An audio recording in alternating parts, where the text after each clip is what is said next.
hadalka waa lagaga horeeyay intii aan oran lahaa badankeedana waa la yiri hadalkaygu wuxuu badnaan doonaa mahadnaq waxaan wixii la igu xidhay iyo sida ay wax u dhaceen xogaal baa ka wada haydeen maxkamadana iyo wixii aan ka helay iyo cadaaladii aan maxkamadda ka helay oo ahayd tii aan ka filayeyna iyadana waan helay iyada taa ku noqon maayo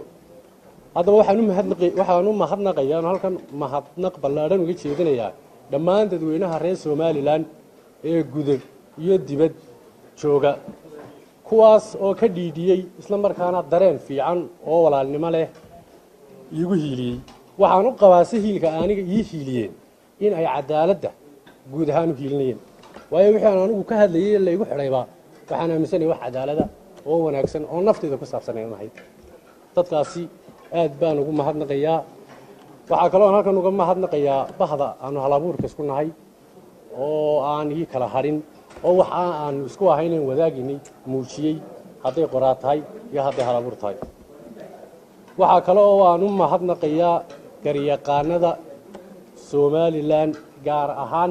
garyaqaanadeedii ii gaarka ahaa ee aan lacagta siinin hantidana siinin ee aniga ii hagar baxay waxa kale oo aan u mahadnaqayaa xisbiyada mucaaridka ah ucid iyo wadani oo labadaasiba ay arrinkayga aad ugu dhiiraadeen xaq iga maqan iyo xuquuqda guud ee dalkana si wanaagsan uga hadlay guna dadaalay xukuumadana culays siyaasi ku saaray in la soo daayo labada xisbina si gaar ah ayaan ugu mahadnaqayaa waxa kale oo aan u mahadnaqayaa dhammaan hay'adaha xuquuqul insaanka oo halkan uu garabkayga fadhiyo komishanka xuquuqul insaanka qaranka oo iyaguna wax badan iyo hawl badan ila fududeeyay iyagana aan u mahadnaqayo waxaan u mahadnaqayaa ciidanka asluubta ee aan ku jiray ee aan ku xidhnaa oo si wanaagsan oo qurux badan oo wanaagsan iyaguna ay ila dhaqmayeen waxaan u mahadnaqayaa saxaafadiinnan oo aanan lacag siinin oo ii dadaashay oo meel walba arrinkii gaarsiisay saxaafaduna qayb bay ka mid ahayd soo deyndayda iyo cadeen haddaba intaa ka bacdi markaan intaa ku dhaafo anigu mabdii aan ku xidhnaa ayaan hawtaarkan la joogaa anigu xor baan ahay baa hadalkayga ku jirta la igu xidhay wada xorti baan ahay maalinta mabda'ayga iyo fikirkayga iyo wixii aan idiin sheegay ay beedhaanay isbedelaan xaqa aamusana maalintaas waa Cabdiraxmaan kale aniga hal imaago